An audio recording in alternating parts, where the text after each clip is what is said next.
Ça fait plus d'1 an les amis que je fais des reviews, que je fais des théories sur l'anime Pokémon actuel, que je vous dis à chaque fois dans mes théories que d'anciens membres du Poké Group, d'anciens rivaux, personnages emblématiques vont revenir et surtout l'ensemble des Pokémon de Sacha vont revenir. Certains d'entre vous ne me croyez pas, mais on a clairement vu dans le nouveau trailer aujourd'hui qui fait entre 1 minute et 1 minute 30 que c'est le cas. Les théories sont bien sûr validées, je suis extrêmement content, extrêmement fier de ça parce que le retour de Simiabraz et de Dracofeu me hype plus que tout. Donc si toi aussi poto, mon frérot qui regarde mes vidéos, t'es aussi hypé que moi par le retour de Simiabraz, de Dracofeu, d'Iris, de Régis et n'importe quel autre élément qu'on a vu aujourd'hui dans le trailer, explose la barre des pouces bleus et bien sûr dis-moi en commentaire ce qui te hype le plus. Pour ma part c'est clairement le retour de Simiabraz et de Dracofeu, voire pourquoi pas de Régis, mais aussi bien sûr d'autres éléments qu'on va débriefer ensemble qui me hype de fou malade. Et vous pouvez maintenant y croire les amis, si on a vu l'ensemble de ces personnages là et Pokémon là, le retour d'Amphinobi ne va pas tarder. Et si vraiment ils attendent extrêmement longtemps pour nous ressortir Amphinobi, c'est pas pour rien et je vous avais pas menti sur ça. Je suis très certain qu'ils vont le mettre en place pour un arc stratosphérique ou du moins un combat qui sera insane.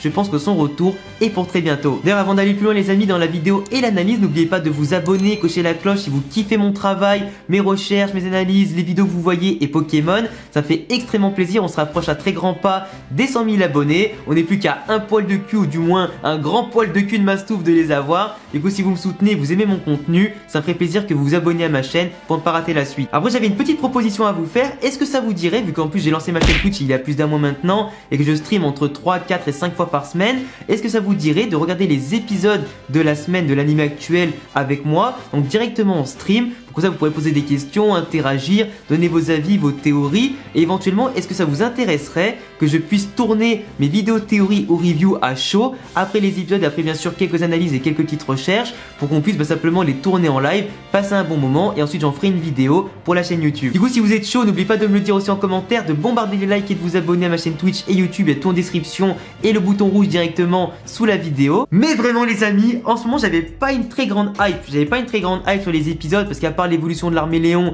il n'y a pas forcément eu quelque chose d'intéressant. J'ai pas fait beaucoup de reviews parce que les épisodes ne m'intéressaient pas. J'ai fait une review globale l'autre jour de 5-6 épisodes. Mais à part ça, franchement, j'ai pas pris autant de hype que depuis ce trailer là qui nous montre Simiabraz, Dracofeu, le retour des anciens et tout ça. On a aussi de beaux arcs qui arrivent avec Isolarmure, avec Coroneige, de beaux affrontements entre Sacha et Iris, Sacha et Tarak. Ou en tout cas parler de tout ça avec aussi l'arrivée de nouveaux protagonistes. Déjà pour parler du fameux projet Mew qu'on entend directement, en tout cas Sacha en parle directement dans la vidéo. Alors je sais pas si on entend parler aussi à côté le prof Sakuragi ou le prof Shen qu'on voit justement dans le trailer, mais il parle d'un projet Mew qui va un peu ressembler, je pense d'après mes informations, au rêve et à l'objectif de Go, qui est donc de capturer le plus de Pokémon possible, de compléter le Pokédex national comme dans les jeux en tout cas du prof Shen. Ça ne m'étonne pas parce que du coup ça fait vraiment un gros clin d'œil à sa création du Pokédex, un petit peu son ambition aussi en tant qu'ancien dresseur et en tant que chercheur. Du coup ça serait un petit peu ça le projet Mew, se rapprocher le plus possible de Mew pour comprendre son comportement, ses habitudes, son ADN aussi bien évidemment, essayer pourquoi pas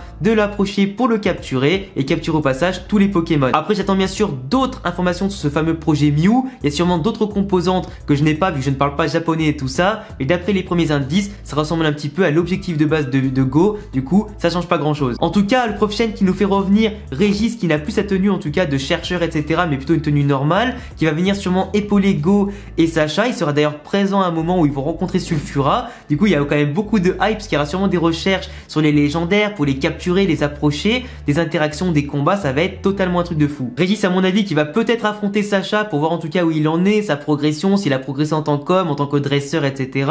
Leur rivalité aussi vu que la dernière fois qu'ils sont affrontés, ils sont quittés sur une victoire de Elekable contre Pikachu. Pikachu qui entre temps a bien progressé, bien évolué tout comme Sacha, qui avait quand même battu un Tokorico en finale de la Ligue d'Alola. Donc maintenant le Elekable frérot il le démontre assez facilement. Du coup ça fait quand même extrêmement plaisir de revoir Régis, les anciens Pokémon de Sacha. On a vu Dracofeu, Simiabraz, Krokorib, les Pokémon de Johto, en tout cas un petit peu tous. Donc il se peut que Sacha pendant le championnat du monde, quelques trucs comme ça ou des épisodes spéciaux avec des missions particulières données par le prof Shen et tout ça, qui va faire appel autant à ces nouveaux Pokémon que ces anciens. Ça fait extrêmement plaisir et des frissons de nostalgie. Pour revenir surtout à la partie affrontement, on voit que Sacha et Iris vont s'affronter pour les championnats du monde, sûrement en 2 contre 2, du coup Dracolos et Hydreigon pour Sacha. Dracolos est sûrement un Tranchodon ou un autre Pokémon Dragon pour Iris, un affrontement qui sera très intéressant, qui va rapporter beaucoup de points au vainqueur. Iris qu'on retrouve dans sa tenue de maître Pokémon, maîtresse des dragons, etc.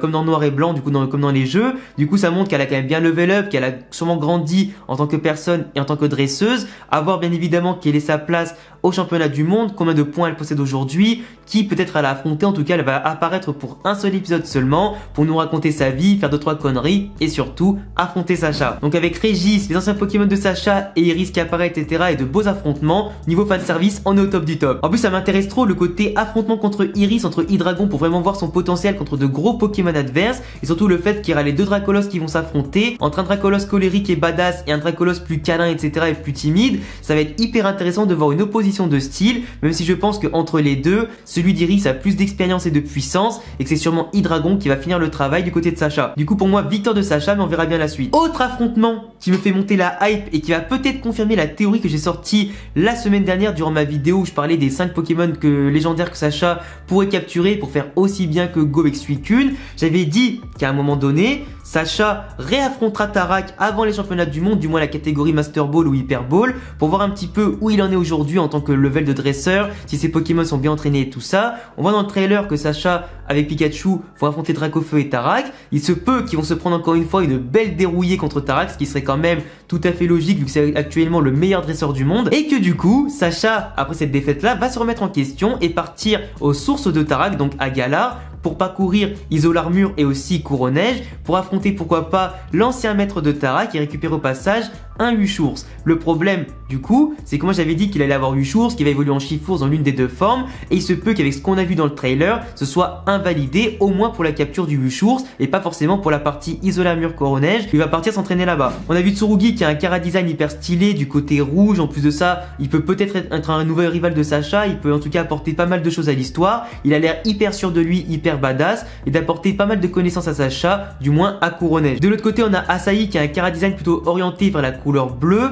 qui elle aussi pour l'instant elle nous montre pas des Pokémon. On voit que Tsurugi possède un Pokémon légendaire avec un Chifours, du coup dans l'une des deux formes. Du coup là il y a deux possibilités, soit Asahi qui est une fille qui doit connaître sûrement depuis un moment, ils viennent peut-être tous les deux du même endroit. Il se peut qu'elle ait l'autre forme de Chifours, du coup ça fait que du coup Sacha n'aura pas de Huchours ni de Chifours particulier, à moins que la production de lui en confie un troisième et qu'on découvre une troisième forme inédite, mais ça m'étonnerait beaucoup. En tout cas ce serait un petit peu incohérent par rapport à ce qu'on a vu dans les jeux, du coup je ne pense pas ça. Ou alors simplement Asahi n'a pas de Chifours et du coup ce sera Sacha qui va récupérer un Huchours en s'entraînant à Isolarmure, avant que bien sûr il rencontre Tsurugi à Couronnège pour faire une quête particulière avec des légendaires et tout ça, comme on les a vu affronter Regis et sûrement aussi les autres Régis qui seront là, et du coup Sacha aura la deuxième forme de Chifours. En tout cas tout est possible. Est-ce que Sacha aura le deuxième, est-ce qu'il en aura un troisième, ou simplement il aura aucun des deux et il se démerdera sans légendaire comme d'habitude. En tout cas ce serait pas la première fois, mais vu le retour des anciens Pokémon, au pire les places sont quand même bien gardées. Parce que bon, quand t'as un personnage comme Tsurugi qui est un Chifours et qui est plutôt orienté sur le rouge, que Asahi n'a pas pour l'instant dévoilé son équipe mais qu'elle est plus orientée vers le bleu, ça ramène forcément en forme gigamaxée de Chifours en rouge et en bleu. Du coup tu vois, je pense qu'il n'y aura pas trop de suspense à ce niveau là. Mais moi ce qui me hype aussi le plus, c'est vraiment qu'on va avoir des affrontements entre Sacha, le Pokégroupe et ses anciens Pokémon,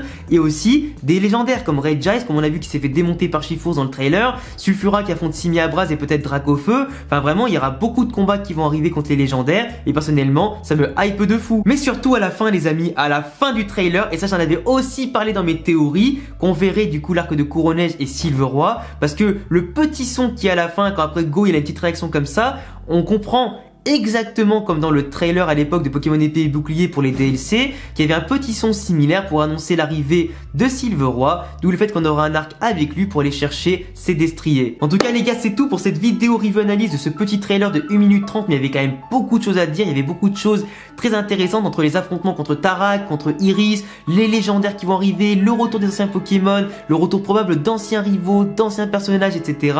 Celui d'Amphinobi qui va arriver petit à petit, le fait que le scénario va vraiment faire basculer un rôle important, j'allais dire, avec notamment pas mal de gros arcs qui vont arriver, Isolarmure et Couronnège. pas mal de bons personnages aussi qui arrivent. Du coup, que de belles surprises les amis qui vont relancer la hype dans l'animé Pokémon qui pour moi perdait en puissance et en rythme. Je pense qu'ils vont vouloir rattraper le coup avec de gros épisodes. Du coup, restez connectés, abonnez-vous à ma chaîne YouTube, à ma chaîne Twitch pour ne pas rater la suite. En tout cas les gars, je vous laisserai me donner en commentaire tous vos avis sur ma vidéo, mon analyse, mes théories et aussi sur le trailer et me donner vos propres avis. Je vous laisse me follow sur YouTube, Twitch, Instagram et Twitter à tous les liens qui s'affichent ici ou en description. A bientôt les gars pour prochaine vidéo. Ciao. Ensemble pour toujours et même un peu plus, amis jusqu'à